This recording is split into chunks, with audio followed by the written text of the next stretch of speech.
What's up, guys? Good Sunday evening to you here on Midnight Movie Talk. I'm Erick Weber as we get right into the box office discussion on this Sunday night. And I want to start with this. I have, Manchester City on the jersey, the kit, as they win the Premier League today. 4 out of the last 5 years, they've won the Premier League, so it's pretty exciting. So there you go. That is the soccer kit for tonight. Let's get into it, and we talk about Doctor Strange hitting 800 million worldwide. Is that good? Oh, yeah, of course it is. But we want to see it at a billion. Can it get to a billion? That's the question. Let's look at the deets, as it were. I can't believe I actually say that. Please apologize. Accept my apology for saying deets. Let's go to... Let's pull it up here. Let me pull up the Chrome tab. This is directly from Disney and their email and what they sent today about the film. Let's go over the basics. We've got the Multiverse of Madness grossing an estimated $803 million worldwide, globally, in its third weekend. So you're looking at $342 domestic, $461 international. Again, international is everything, right? Isn't it? It's more than domestic. And we're still missing China and Russia, and that's not going to come in. Either of those are not coming in anytime soon. Certainly not Russia, and it looks like China still is going to do lockdown. Let's pray that doesn't come back here. It remains the number one non-local movie in all but one market, Italy, globally for a third consecutive weekend. Okay, looking at all MC releases, and you take China and Russia out, as I said, because you know Russia, Ukraine, China lockdown, 803 million global cum. Already makes it the number 11 MCU global release out of 28, surpassing Ragnarok, Guardians of the Galaxy 2, and Homecoming. And that's where we stand right now. At the highest global release of 2022 to date, just beat the Batman at 768, so we're past that. And the second highest global MPA release of the pandemic era, surpassing No Time to Die at 774. No Time to Die made 774 million. Isn't that crazy? You think about that and you're like, I don't even think it's a good film. It's way too long, that's for sure. Definitely not the best of the Daniel Craig Bond films. A couple more things as we go through this. The highest global release, again, just beating No Time to Die now. And also it's grossed domestic. Let's talk about domestic box office. 342. Number one release for the weekend. It dropped about 50%, 49. And that's better than it did last weekend at, 65% drop. So it was at 31.6. And here's what's going to happen this week. This is what's going to happen. We're going to end up with the situation where you have Maverick flying into the multiplexes on Thursday. And once we get that, you're talking about a situation where Doctor Strange really falls off. There has not been anything at the movie theater to really go head-to-head with Doctor Strange. Certainly not Men, certainly not Downton Abbey. We'll get to those films in a moment, but really nothing. And because of that, you're looking at a situation where they really had the playing field to themselves, and Marvel knew that. Now, on Thursday, Maverick comes in, and I think right now you're looking at a movie that for 3 days should be at least 100 million. So now you're going up. I had it at 4 days at 100. I think 3 at 100. And then you go up from there, and word of mouth is going to be perfect. A+ cinema scores incoming with that film. There's no question about it. So once it gets that, then you're going to get legs, and it's going to end up doing a really great multiple. It's going to open at 100+ for 3, and then you're going to get a multiple past that really just flies, because it's all about word of mouth. And when word of mouth is strong, like it will be with Maverick, I've seen it. I told you it's the best film of the year thus far. Overall film, it is Top Gun Maverick. You get to see it on Tuesday if you have those fan screenings, and on Thursday for everybody else. I'm going again on Thursday to see it in Dolby. So go see that film. By far the best film of the year. It's going to do huge numbers. Let's also talk about this. Men got canceled this weekend, as it should. We talked about it on Thursday when I came out of this film. It is the most painful film that I have sat through in many years, certainly of the COVID era, as it were. I know we're coming out of that. So when you talk about a film that is really brutalizing to sit through, you knew it would be in trouble for word of mouth. It got a D+ cinema score, which is better than an F. I thought it would get an F. I thought it would literally be the fail, and it did slightly better. The same cinema score as Hereditary. Difference between those two films, very simply, they both are super down endings, okay? We can agree. But Hereditary, in my estimation, I think a lot of you feel this way, is a horror masterpiece. And it's also accessible. Men is completely inaccessible. No emotion. And not even, it tries to say things. Alex Garland's like, I'm going to say this profound thing, and you're just like, no, you didn't. And the movie is annoying, and it feels like it's 2.5 hours and it's 140. That is always a problem. When a film is 140 and it feels like 215 plus, problem. The movie got a D plus cinema score. It's over. It made $3 million. 3.2 million. And it show you what word of mouth's all about. So on Friday, you had a number of 1.8. No, excuse me, 1.4. 1.4. So then the number really should be close to a 2.5, 3 multiple. So 1.4 times 3 is what? 4.2. So it ended up doing 3.2. Okay, I know I'm throwing numbers at you, but here's the bottom line.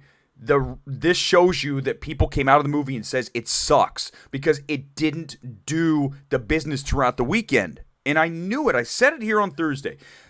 This is what we do here on Midnight Movie Talk. I'm going to pat myself on the back again. We should have a little banner that comes up. Eric got it right. It happens often. Trust me, if I'm going to have an opinion about something, I'm usually pretty dialed in. I've seen enough films to know what works, what doesn't work. Men does not work. It was completely canceled this weekend, and it'll be gone from theaters. It'll probably be in a few theaters this weekend as far as the smallest actual theater. The actual room that they have that's the smallest, they're going to put men in there because there's going to be like one guy. And maybe, I don't know, it's hard to say, maybe 2. But you know how it is. It's going to be completely gone. This is important. This is everything, everywhere, all at once, hitting the 50 million plus mark. It is the new A24 champ of the universe.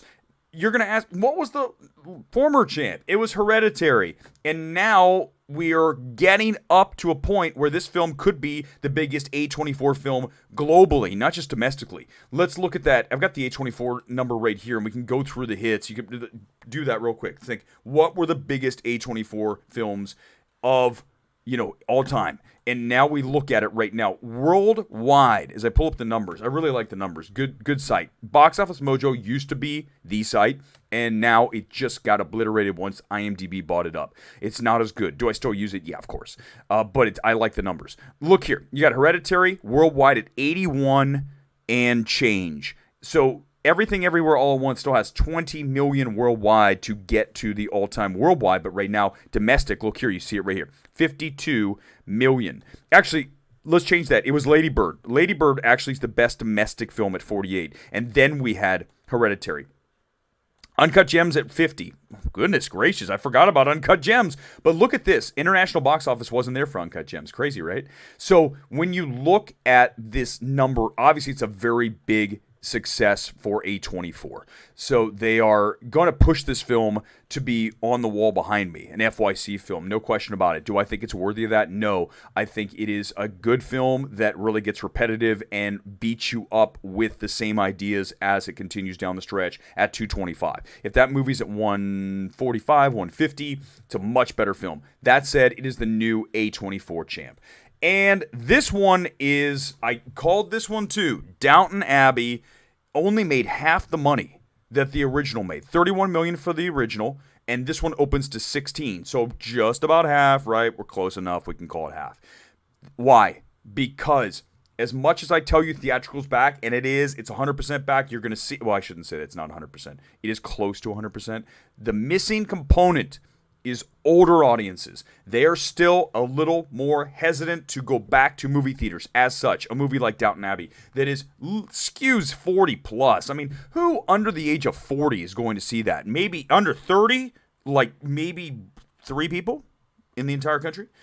So you're looking at a film that really needs that, obviously, the older demo, and they aren't going to theaters yet. That's why you're looking at 16 million for this film. And for me, not a surprise. We called it just because of that. You knew that that's the one area. That's why Maverick's not going to have that problem, okay? Maverick is not the older audience. It is very clearly, it's a 4-quad film. I know some of you think it's not because of the younger crowd, but I think that by the time this film comes out, and people have had nothing but Doctor Strange for 3 weekends in a row, nothing major, they're going to go see Maverick, even the young kids, because they have heard their parents talk about Top Gun. And it will work for them because there's younger actors like Glenn Powell, who's a total badass. I love the kid. He's going to be a huge star. Finally, someone finally is making this kid a star.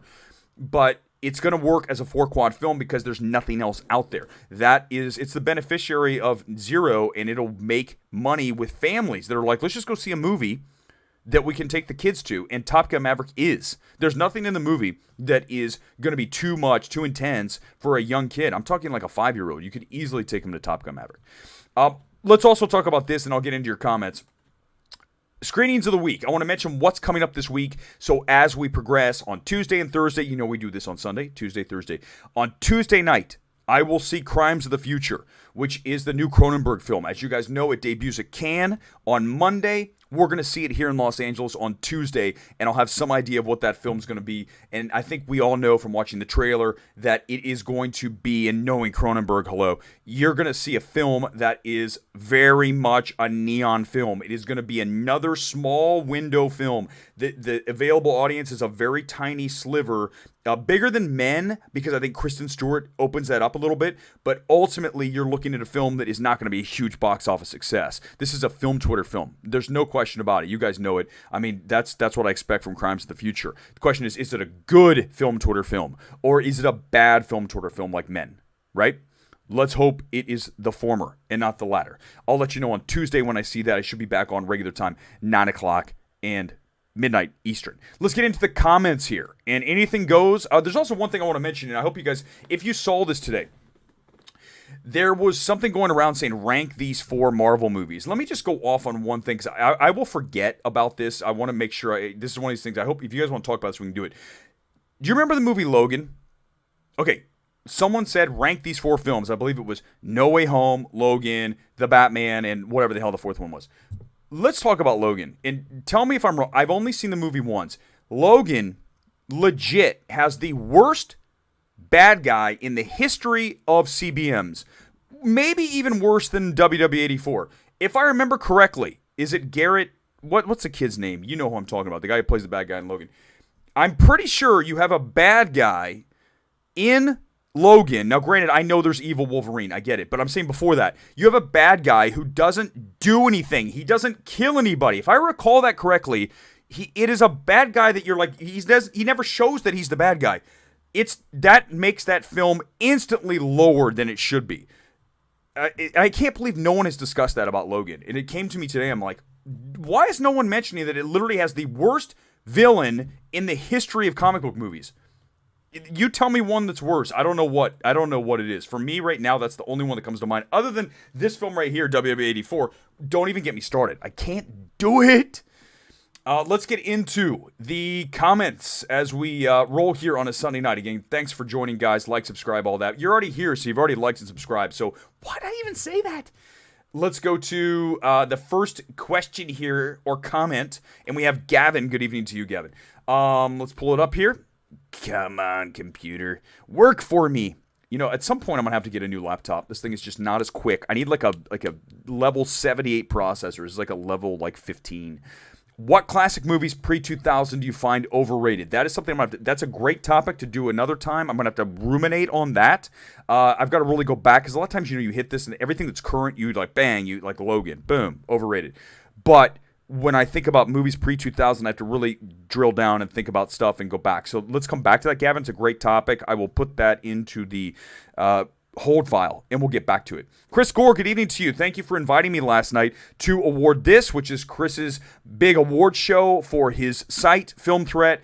Predictions, really had fun last night. And the only issue was driving down to Santa Ana. I know why Chris did it. And Chris, if you're watching, I know why you did. But the drive was horrible. We got stuck in traffic. Saturday afternoon traffic in LA. Doesn't matter what you want to do or where you want to go. It's best to stay home. We came down the 5. I was with Scott Menzel and my buddy Paul, and we were all going down on the 5. Traffic. We finally got there, and it was fun. But then coming back was bad. So other than that, Gore, it was awesome. Predictions for the future of Marvel movies. Any thoughts? Let's hope that we get back to that core, right? We're looking for that core audience that we can hopefully get. And then when I say that, I mean that core Avenger crowd, right? We're looking more at that because these new characters are not working as well, right? We saw with Eternals. We see with Doctor Strange, with all this, we need to get back to, as we see with Thor 4, Thor. We need to get back to Guardians. We need to get that going again. And I don't want to see Iron Man. Someone mentioned that the other day. I don't want to see Tony Stark ever come back. He's dead. It's done. It's Chris Evans. Both of them, RDJ, Chris Evans, are done. Do not bring them back. For the good of the brand and just to cheapen the whole thing, leave them out. That said, they have to stay dialed in on what made them successful. So you've got to almost go away, obviously, from Eternals. You've got to go away from the lesser characters like She-Hulk. I mean, it's a TV show, but we can't be bringing She-Hulk into the theatrical cinematic universe. It's just, you got to leave some of these characters on the sideline. There's a reason they're on television, okay? We know that. No matter what everyone wants to say, at the end of the day, theatrical greater than television. It always will be that way. So, yeah, that's a long answer, but the bottom line is just get back to what you did well. Let's see. Multiverse of Madness made a profit, so it's a hit. Good evening to you, by the way, Aaliyah.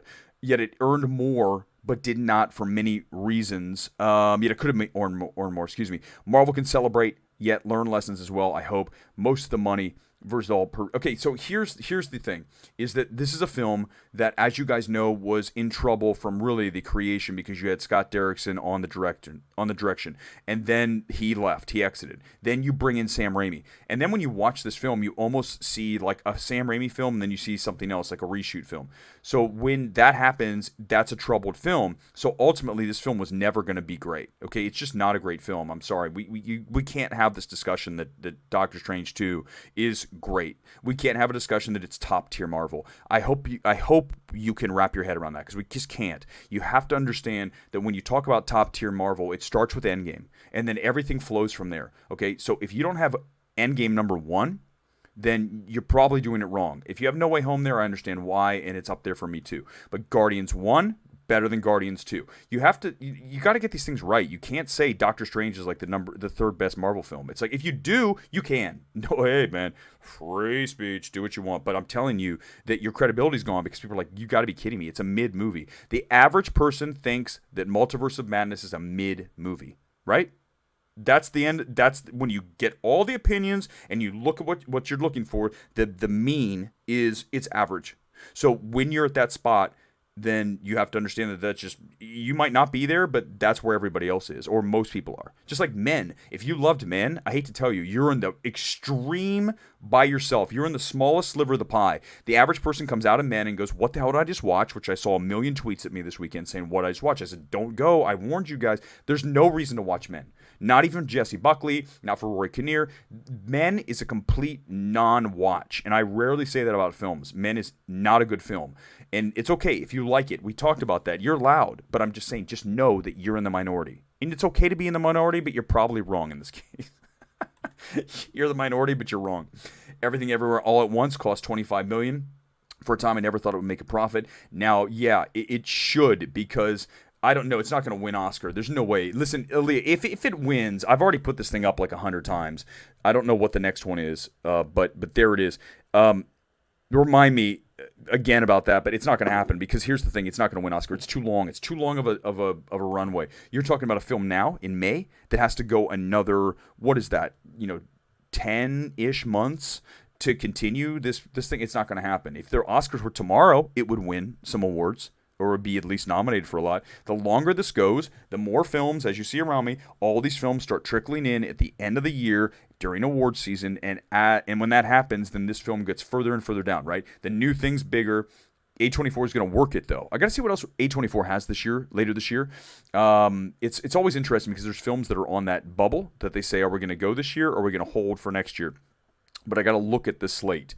I think what's the Jennifer Lawrence movie, and she plays a soldier, I believe. I can't not recalling the name. It's on awardsace.com right now.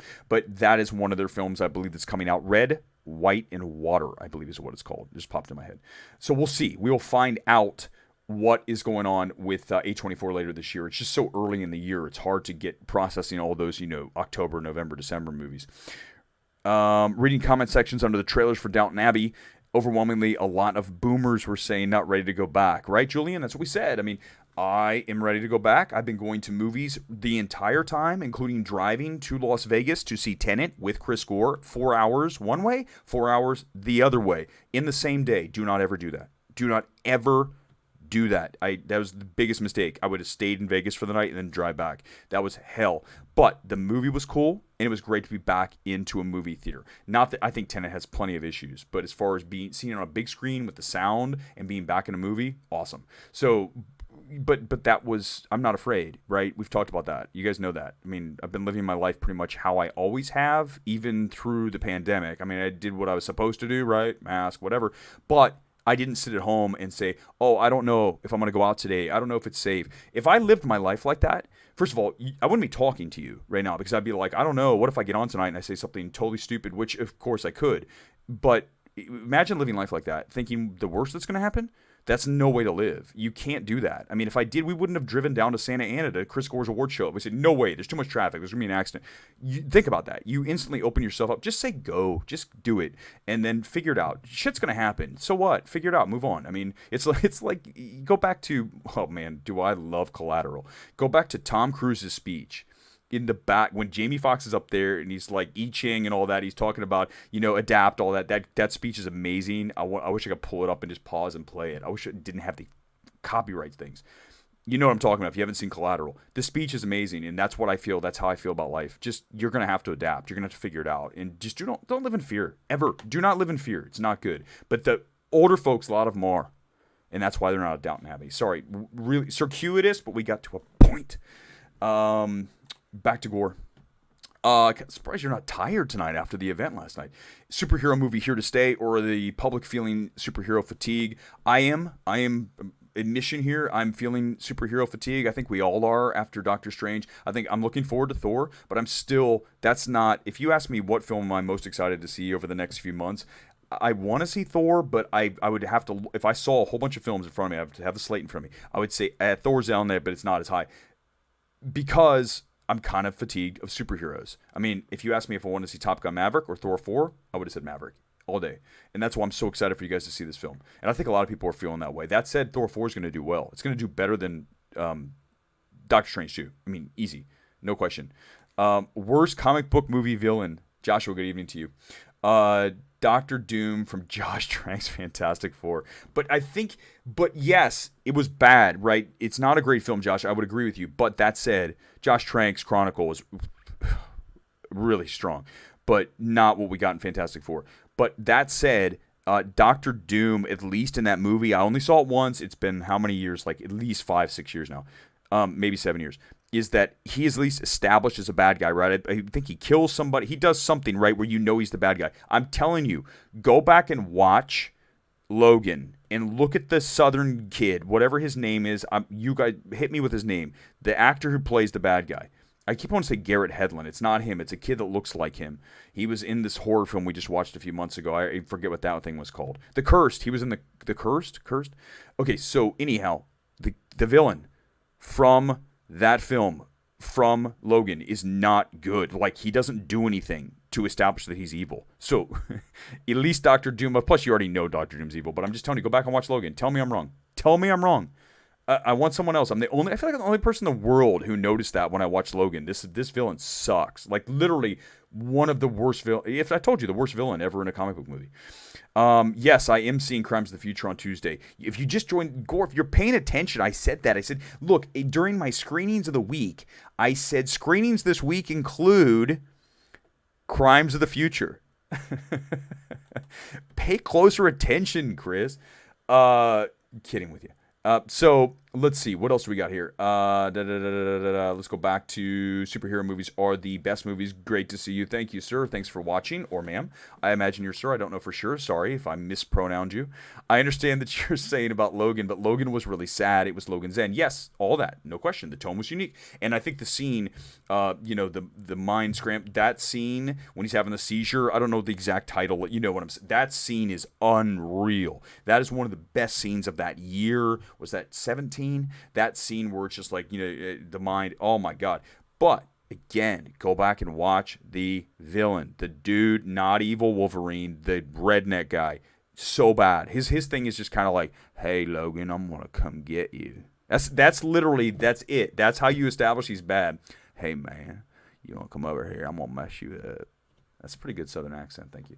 Watch it again. Tell me I'm wrong. Wakanda Forever. Yeah, it has a chance. Oh, you're saying for for Alan Ng. Oh my gosh, I'm looking there. Like, who is that? I know that guy. Well, yeah, it has a chance to do. I mean, are you saying awards, Alan? I think you are, and if you are, yes, because obviously we had the first one, Black Panther 1, was a huge awards thing. It's in the awards window in October. So it should. It should. I'm really curious what they're going to do. I mean, there's no question that you really want to know what is that film going to be with what happened to Chadwick Boseman. Obviously, not being no longer with us, is you wonder what they're going to do with the film. I know there's been ideas and we have some idea, but I really want to see what the final product is. That said, yeah, it's probably an awards film. I don't see how it wouldn't be, just based on the first one, right? It's always like that. If a director wins a bunch of Oscars, then of course the next film he has is probably going to be, or she is going to be in the conversation. Logan's script was the most grounded for any CBM. Moraine, I agree. It was, I would say, the Batman was very grounded, right? The Batman, the one we just got from Matt Reeves, very grounded film, and that's why I loved it. I would say agreed. Logan feels the exact same way. Not a whole lot of visual effects, but again, I just think you guys are totally missing the villain. I mean, I'm no one's mentioning. Just someone please confirm to me that he's not good or that the villain doesn't do anything bad. I don't want to go back and watch Logan. I liked it enough, but I didn't love the film, and one of the reasons was again because the villain is like bad. I mean, really bad. Tell me his name too. I can't be bothered to look up his name. I want to say it's Holbrook. Did I just pull that out? I want to say his last name's Holbrook. I don't know if he's from the Holbrook acting dynasty, but I believe it's Holbrook. Last name RDJ, and CE will be back for Secret Wars as variants. I just don't want to see the Leo. I don't want to see it. I don't want to see him back. I mean, I know they want the paycheck, and I know Marvel thinks it's a smart thing to do. I'm just telling you, from a storytelling perspective, you don't want to undercut what you did. You literally had all the drama of them dead, and whenever you bring someone right back, Batman versus Superman, and then they're back, and they undo it with a magic spell or something, it just loses all the stakes. I hope it doesn't happen. I really do. Mark, you are seeing Crimes on Tuesday too? Okay, good. You're seeing it in the morning. And Top Gun Tuesday night. Nice. In Downton, I think the only four under 30 fans, my best friend is like so into it. Yeah, I think it's isn't it more of a female film? I just feel like, oh man, that's what you're saying, Eric. That's way out. No, but think about it. I mean, really. I feel like that's definitely a female demo, certainly an older female demo. So if they're not coming back to the movies, then that's why the movie didn't do well. So I think that's very fair, right? Because if the older female demo is the one that is the most reluctant to step back into theaters and it ends up underperforming, then that would make sense that that's what happened. But I really will look forward to what you say about Crimes on Tuesday and Top Gun on Tuesday night. I think that you're going to love Top Gun. I think I said this before. You guys, there's no way that you're going to walk out of Top Gun and not love the film. Like honestly, 0% chance that you don't at least really like Top Gun Maverick. 0. That's how strong the film is. There's no way. In fact, I told you that Scott Mendelsohn, who was sitting like 5 seats down from me, he gave it like a 5 out of 10. And I go, man, Scott, listen, I love Scott. I say this how many times on the stream, but there's times where I go, wow, like that's really missing it. It's kind of like if you come out and say Men is a 9 out of 10 or a 10 out of 10. I just say, wow, you really missed it, because it's not. It just isn't. It's objectively not a 9 out of 10 movie. Now, Top Gun Maverick is a 9 out of 10. I mean, easy. I mean, look at the reviews. I mean, again, when you're the one person, you got to say to yourself, well, something's up. And I've been that one person. I'm not going to lie to you. I'm just saying, in these cases, these are movies that are very easily great films, like especially Maverick. Men's, oh, God. You'd have to pay me money to sit through Men again. No joke. Like, at least, I would think at least 30. I would probably take $30 if I was totally bored. I know that's like, give me $30 and I will sit through a movie. No, I'd have to literally get a gift card. Like, hey, here's your gift card I used to go to El Pollo Loco all the time. Been there a while. Give me an El Pollo Loco gift card for $30 and I'll go watch Men again. I wouldn't. Actually, I wouldn't. Now, forget I said that. Strike that from the record. We're going to edit this whole section out.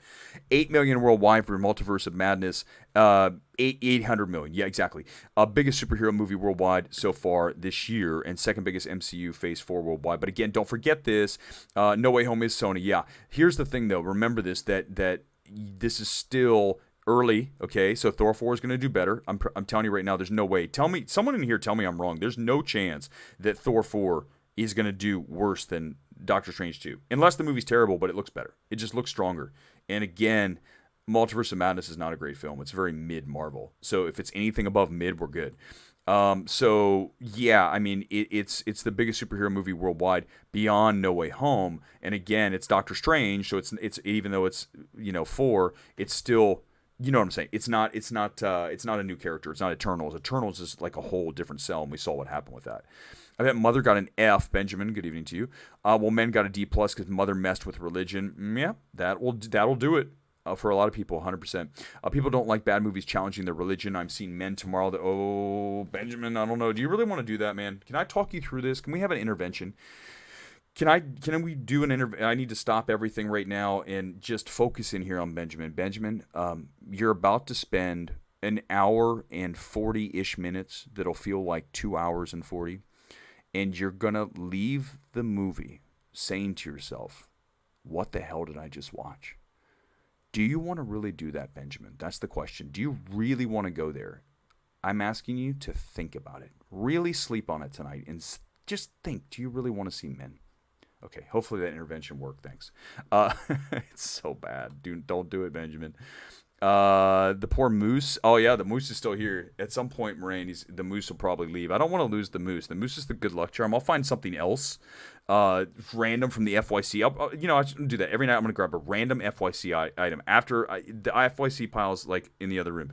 But for every one of these, I'm going to bring a random FYC item, and that's how we'll start. Say, here's our random FYC item of the day, and it'll be like the moose, but it'll be something like On the Rocks gin and tonic set. A24 On the Rocks. Remember that film? I have that out there. I have so much of that crap out there that I can literally just go here and just like pawn it off. You guys can come.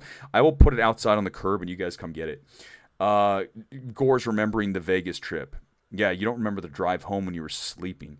Yeah, it was just it's a long drive to go to Vegas, 4 hours each way. Downton invite screenings here. First one super packed. This one only 2/3 full, less of the upper end of the demo. Yeah, Mark, it's interesting to see what's going to happen because again, it's the older demo is just more reluctant to come back. It's really it. So I think that we are at the point where it's going to still take time, and movies like that are going to suffer, okay? The younger demo's there. I mean, every time I go to a movie, there's young kids. I mean, I don't care what it is. There's lots of kids at the movies. So let's hope that's what happens, that they come back.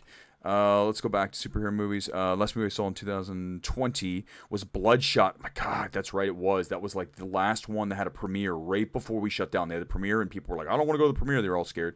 And then mid-pandemic was Tenet, and then first Corona opening was so you were there the whole time. That's how I was. I used to drive down to Orange County. So Orange County's about an hour south of here. Last night, Santa Ana was more than an hour. That's where Chris had his award show. But that's still Orange County. So we got LA, and then south of here is Orange County. I used to drive down there because the theaters were open. LA was like, we can't have our theaters open. Orange County's like, we can have ours open. What?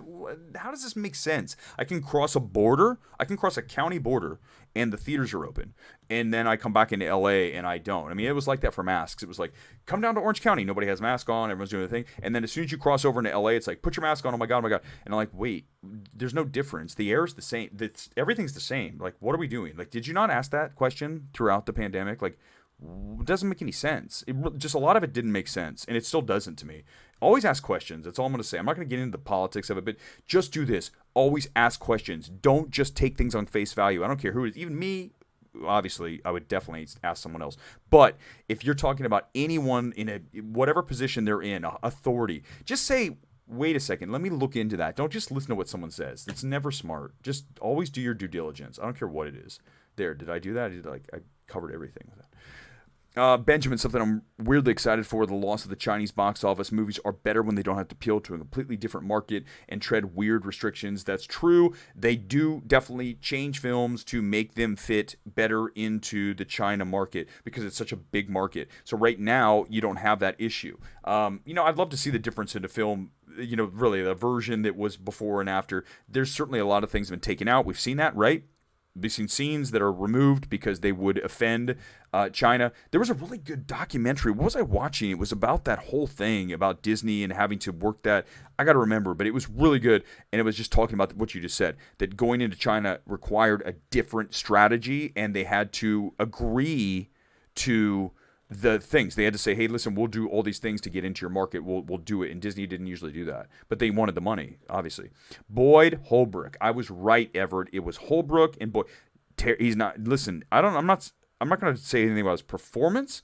I'm just going to say Boyd Holbrook in Logan is one of the worst villains in the history of CBMs. I defy you to name a worse villain than Boyd Holbrook in Logan.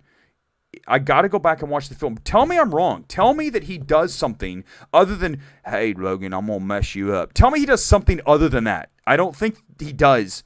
But I want you to tell me that he did something. He crushes somebody. He smashes someone in the face. He rips somebody's throat out. I don't think he does that. He just looks at Logan and goes, man, I'm going to mess you up. Will you just let me leave? Come on, man. It's bad. It's bad. I want to tell me I'm wrong. I want you to. I don't think you can. No way I'm seeing Crimes of the Future. Yes, you are, Alan Ing. Men giving birth is far. You're giving away men. Don't do that. I said no spoilers on the stream, Alan. Now you're coming in here and ruining men for everybody. Go ahead. The movie's terrible. Oh, you love Collateral. I love Collateral too. Superhero movies. Oh my God.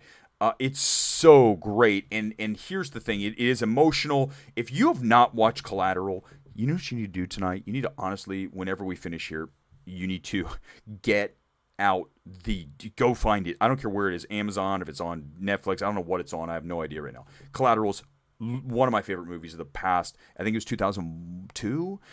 So we'll go back 20 years. Easy. Michael Mann, the way he shot that film, he shot it in high def, not on film, but he used whatever he used the cameras. It was one of the first films that did that. It looks still like today. I mean, it looks like it could have been shot last night. And you've got Cruise playing a bad guy, Jamie Foxx. I think the movie comes a little bit apart at the end, but in that the first like 3/4 is so good, and just the club scene, and just God, Collateral kicks ass. I love Collateral, and I love Heat. Obviously, who doesn't love Heat? But Collateral doesn't get nearly enough love. Jamie Foxx and Tom Cruise in that film, my God, so good. I'm a guy. Okay, there you go. Okay. I think I missed on the other half of that. Gone Girl over everything. Good evening to you. Welcome to the stream. Men is so bad. Thank you for agreeing. Gone Girl. You are now. Let's see. I'm going to star that right now. I don't know if you can say I starred that. I should do that as I do it. It's so true. Jessie Buckley is very good, but let's remember this. Jessie Buckley's made two really bad, very almost unwatchable films. Okay, one is Men. Do you guys know the other one? Oh my God, I'm thinking of ending things. Oh, that film. These are two. I still would rather sit through I'm Thinking of Ending Things because Men, but I think Ending Things long. So, ooh, my God. Put a gun to my head and say, do you have to sit through Men or I'm Thinking of Ending Things again? Oh, my God. But Jessie Buckley in Wild Rose. Oh, Wild Rose kicks ass. I love that movie. So, yeah, Jessie Buckley, go watch Wild Rose. Do not watch either of the other two films. But thank you for agreeing with me, Gone Girl. You double bonus star for you.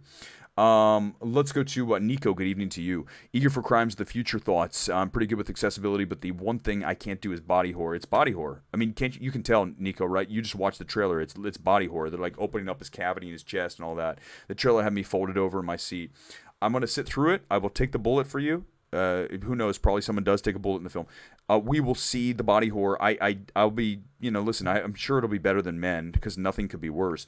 But then that's not a very high bar. It's like the lowest bar possible. Better than Men is like a bar that is roughly 2 millimeters above the floor. That is the bar for Better Than Men. 2 millimeters above the floor.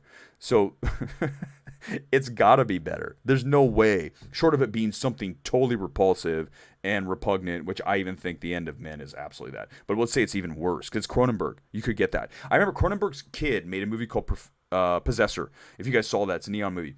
I turned against that movie so hard because of the violence against the kid. If you haven't seen Possessor, I'm not going to give away the whole movie, but I'm just going to say at the end of the movie, the guy has either it's some kind of gun, it's shotgun, whatever, and he literally, you see a young kid that's probably like 5, 6, 7, get his head blown off, and I'm like, okay, you just crossed a line. There's lines you can't cross with me. And I understand it was in the head because Possessor was about going in and accessing different people like through the machine, like AI or whatever, almost Avatar-ish. But I'm telling you, when he blew off the kid's head, I go, that's it. I hate this film. Like Possessor can go to hell because that is not cool. So if Cronenberg does something like that in this film, and by the way, that's his kid. Obviously, he learned from Dad, and we know scanners, we know what happened. Okay, but it's about remember, it's about who is getting the violence done to them. Ultimately, that's big for me. And a little kid is off limits. I don't care if it's imagined, off limits, off limits. Especially in that graphic manner. Totally. Possessor, I just went so south on that as soon as I saw that. Favorite Bond movie. Favorite Bond would be you're not gonna like the answer for this because you got to remember I grew up a while ago, okay, and it's got to be for me. It's Roger Moore, just because that's the one I grew up with, and so it's Roger Moore. Though I think Daniel Craig's the best Bond, right? If you had to cast one and say this is what I really like out of Bond, I wish he had a little more humor at times, but that's also on the script. I think he can do humor, no question about it. Logan Lucky, he can do it. But if you ask me, I would probably have to say. I'd have to say Roger Moore because that's who I grew up with. So my favorite Bond movie though would I would say is it Spectre or Skyfall? Which one was better? Was it Sky? I get Spectre and Skyfall. I think Spectre's the bad one, right? And Skyfall's a good one. Skyfall because Skyfall is Danny Boyle, right? Am I remembering that correct? These are all blending, but I believe it's Skyfall. Whatever the Danny Boyle one is absolutely where I'm at. I love Danny Boyle. Danny Boyle, by the way, is probably the most underrated director. I know that sounds like obvious, like, oh, Danny Boyle, people know who he is. But really, do people give him does anyone mention when they say, oh, the great directors, does anyone ever say Danny Boyle? They should. You should go watch Millions. I know you haven't seen Millions. Millions is one of my favorite small films of all time, and a movie that I've rewatched it so many times. The score is something in that film. The little boy, the story, it's just got this magical quality to it. Millions is so good. If you have not watched Danny Boyle's Millions, go watch that. That's another film I bet you haven't watched. But Danny Boyle, go back and look at Yesterday. Remember that? The Beatles thing? The guy remembers the Beatles songs from like 2019. That's a really entertaining film, and there's one reason why it should never work, that film. It's because of Danny Boyle's directorial prowess. That man is skilled. That man is a magician. He knows what he's doing behind the screen. Even something like Trance, which is not a great film from, I believe it was 2013, Trance. There's moments of greatness that just make the film, elevates it to a level that most directors can't touch. Danny Boyle's that guy. We need more Danny Boyle movies, like way more, like every year. And I don't know what he's doing. I looked and I saw it and I was like, he needs to make more movies. I mean, Yesterday was the last thing he did. Not cool. But go watch Millions. You got Millions to watch. You got Collateral. Those two for sure. I mean, those are two great films. I imagine you watch Collateral, but I know you haven't watched Millions. Scott, yeah, Mendelsohn, 5 out of 10 for Maverick. It couldn't be more wrong. If I see him at Crimes of the Future, I will absolutely say, what are you doing? What are you doing, Scott Mendelsohn? He's so cool, though. Mendelsohn is so, I mean, you guys, you read his tweets. He's not the kind of guy like me who's a loud mouth, okay? I admit to this. He is not that guy. He's just a heady, smart, literally Rain Man when it comes to films and box office.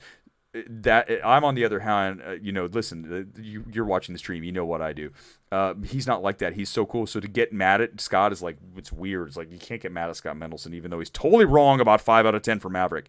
Jesse Buckley ever do a Wild Rose type movie again? I hope so, Alan Ng, because it's great. Have you seen it? I know you have, Alan. She's so good in that film. I love Wild Rose. Wild Rose is, oh my God. I mean, I remember when Neon had that film in 2019, I literally told them, and the PR company that was handling Neon, I said, you need to do Wild Rose event. I will come. And I went. I absolutely went to the Wild Rose party. There were like literally 15 of us there. But I had to support the film. That's when you believe in a product, you're like, I will come support it. I was that way with another film that was Neon that year. Loose. Oh my God. Kelvin Harrison Jr. and Loose. Loose is fantastic. And Wild Rose 2019, Neon had the best year of any studio in the history of studios in 2019. When you look at Loose, Wild Rose, Parasite, those three right off the bat, those are three outstanding films that were in the top 10 of my 2019 list, all three. And then you had other things in there like Apollo 11. You had Manos, which is a really cool little foreign film that has amazing Michael Levi score. Like, I mean, way too good for the film. The film's solid, but the score.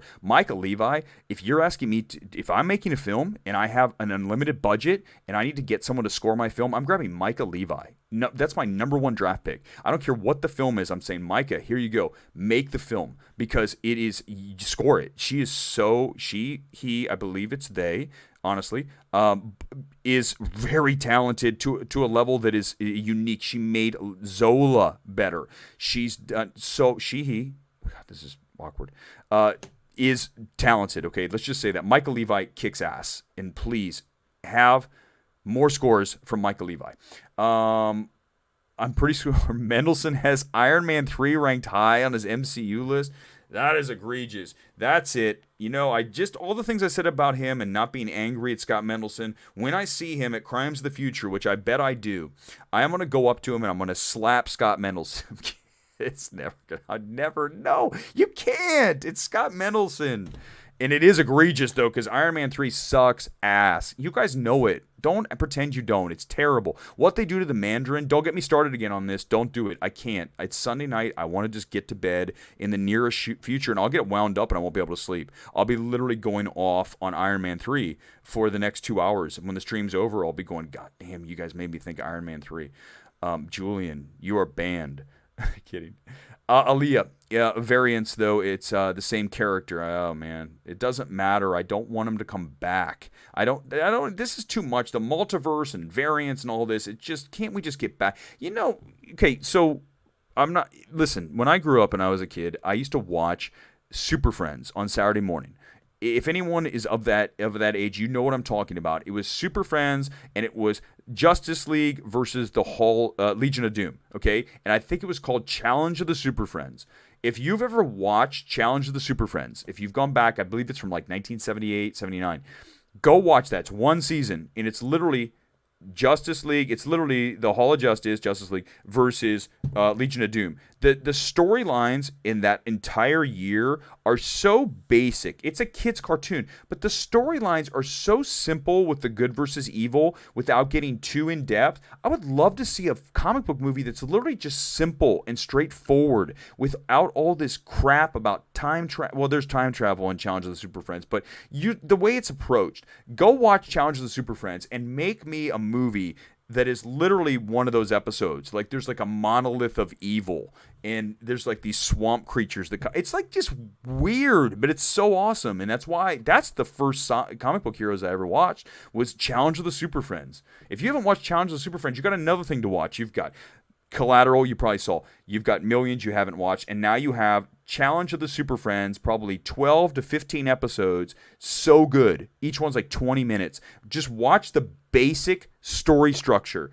That's what I want to see out of a superhero movie. Why do you got to make it so goddamn complicated? Like Everything Everywhere All at Once. It's a good film, and it's just too much. Sometimes less is more. No, excuse me.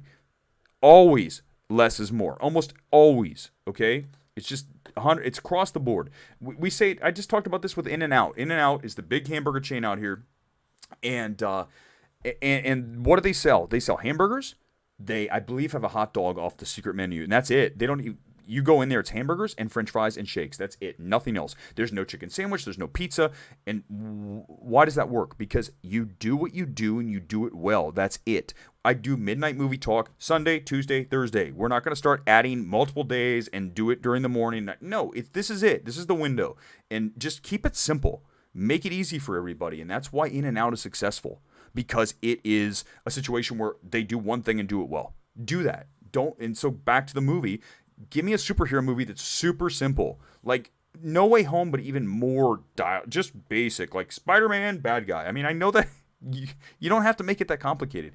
Watch Challenge of the Super Friends. You're going to see some awesome stuff. And you'll be like, this is cool. I wish they made a movie like this. I'm like, that's what I was thinking the other day. You totally should make a movie like that. And a lot of comments tonight. Thanks, guys. Really appreciate it. I guess I'll keep rolling here. Hold on. Give me one. I got to have a little bit of a seltzer. Best seltzer in the world. At some point, I'm going to get these guys to sponsor. This is called... Okay, this is not paid. You're not watching a paid advertisement, but I talk about things I love. Get a little glare off that. This is called Clear American. It is the best seltzer in the universe. They sell it at Walmart. Okay, yes, I shop at Walmart. Sorry. Oh my gosh, you think less of me, don't you? This stuff kicks ass. They have it in black cherry, strawberry, orange. This is the best 0-calorie stuff in the world. Literally, this flies off the shelf. If you know what this is the best. This is now sponsored by Clear American. There it is. All right, let's go. Let's go to thank you, superhero movies.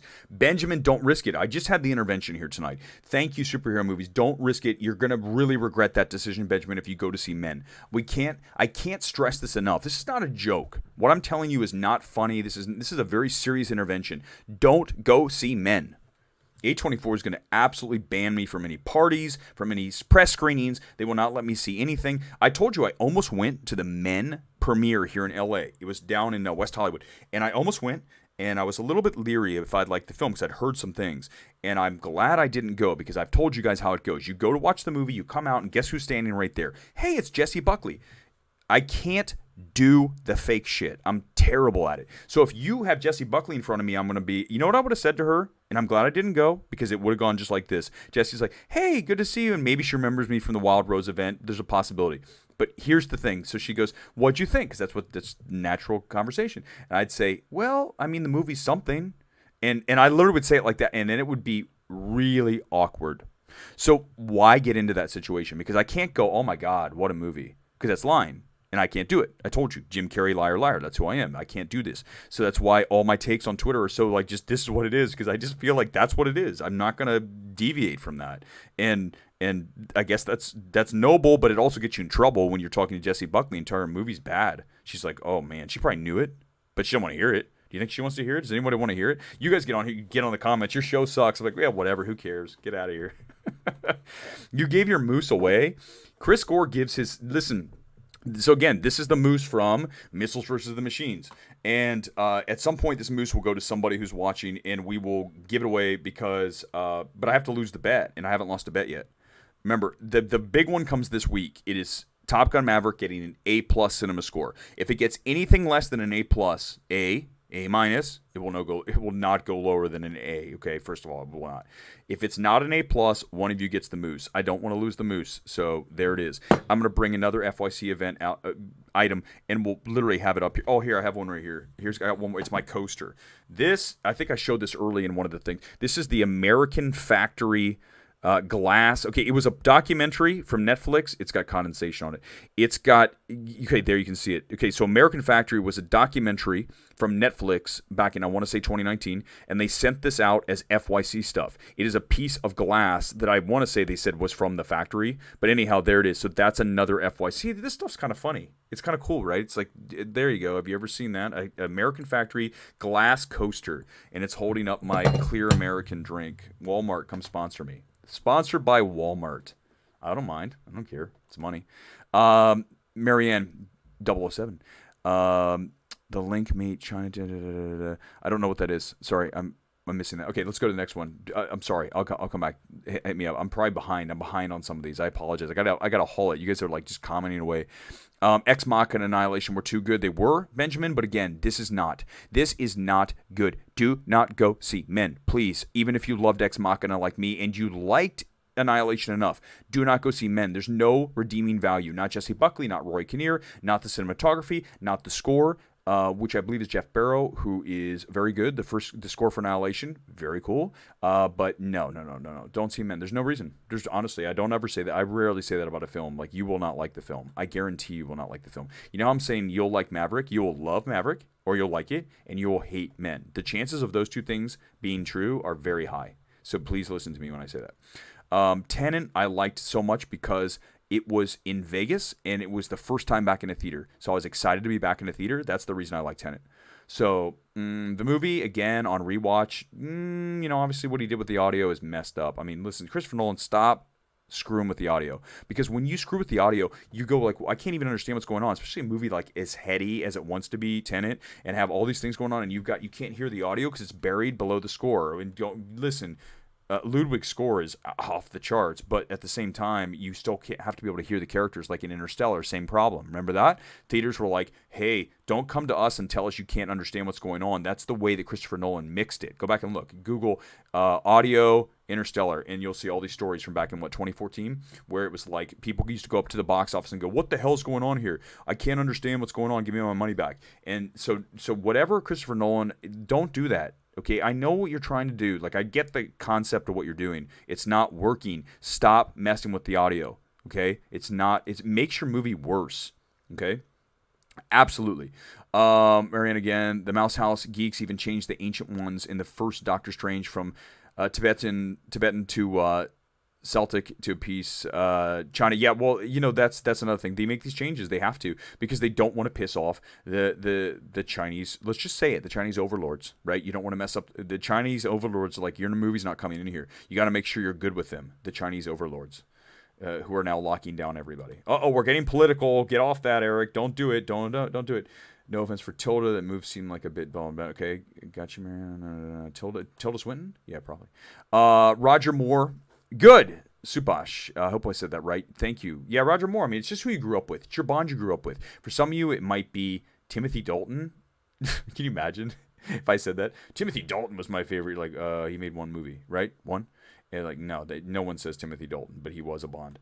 Or George Lazenby, right? Oh my God, I should get Paul on here. Paul is like the 007. He would be on and he'd go all through the history of Bond. I just have a cursory history and I've got No Time to Die on the wall. It's right out of frame. It's right here. It's a really kind of a lame cover. It's got him looking off into Daniel Craig and it's very lame. Nico with Men, it's the complete opposite of Garland's first two films, no question about it. The message is very clear. It's almost too on the nose, yep. And then the last 15 minutes are distracting and completely overdone and also generally repulsive. So yeah, that's a big L. Big L for that film. It's not even mid. It's a straight loss across the board. I would want to be distant from that. If I was Jessie Buckley, I probably wouldn't show up at the premiere. She has to, I know, but I'm just saying she didn't really want to be there. And she seems like the kind of person, because I talked to her at the Wild Rose Party.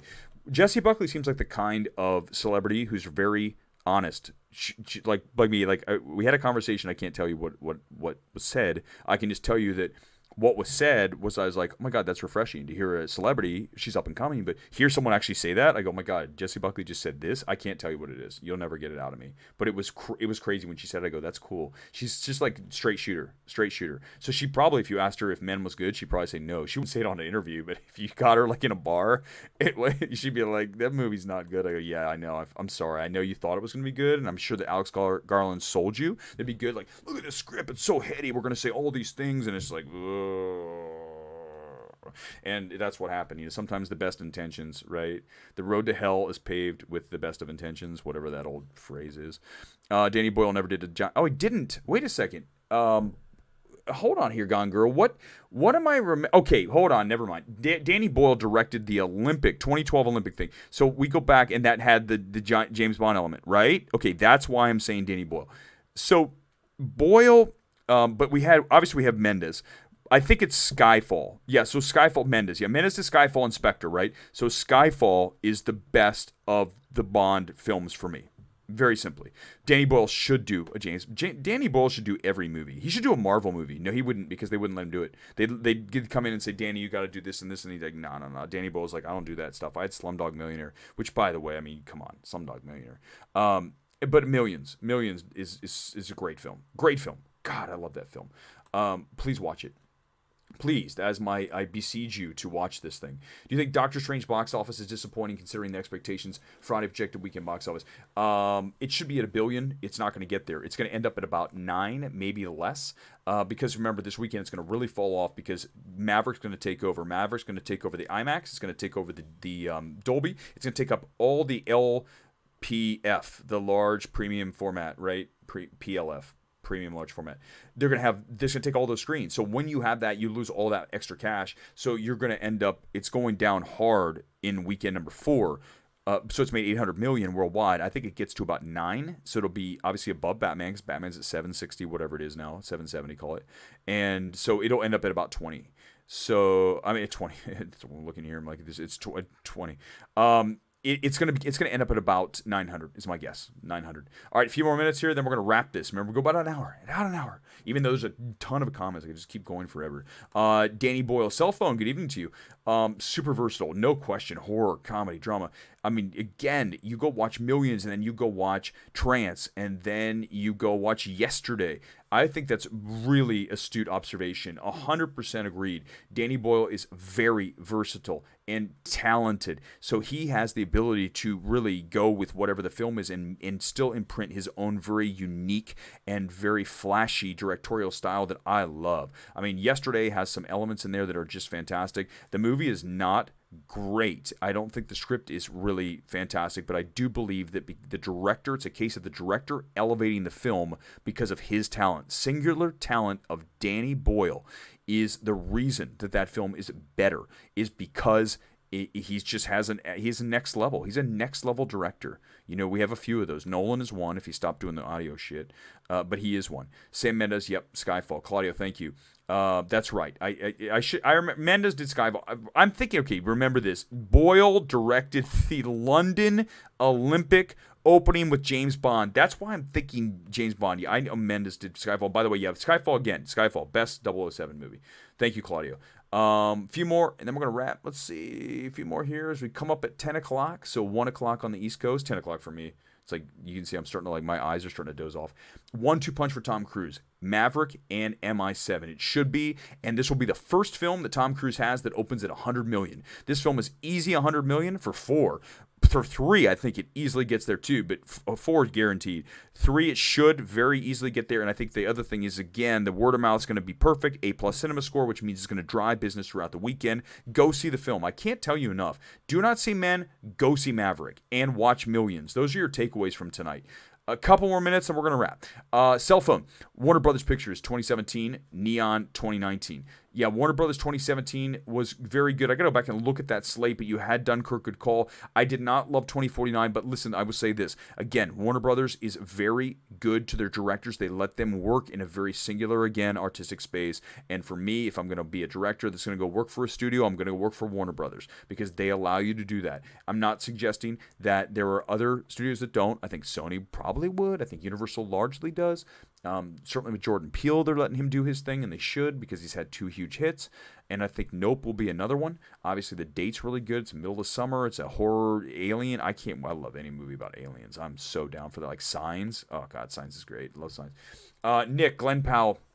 He's going to make the next jump, no question. I mean, listen, this is a kid that I saw again in Everybody Wants Some, which is a movie, Richard Linklater, movie about baseball at a small Texas school, college school, back in like 2014.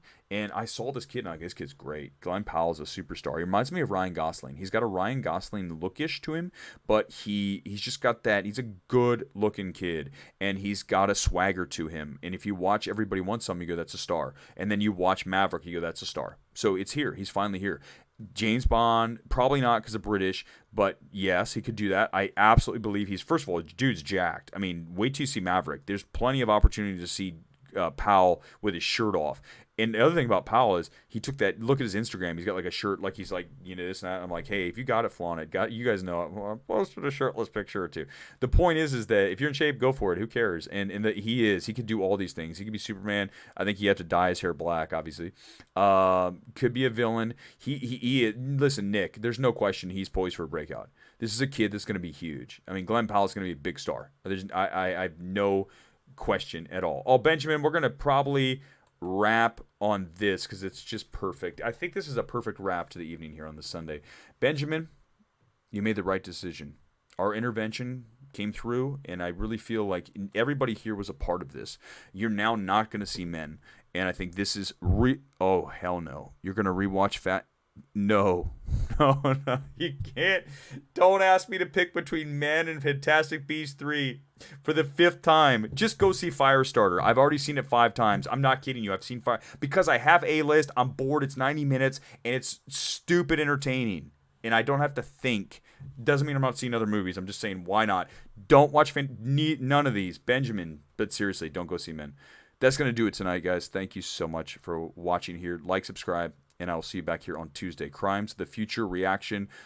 We'll have a review on Tuesday night right here, midnight Eastern. I'll see you then. Good evening to you.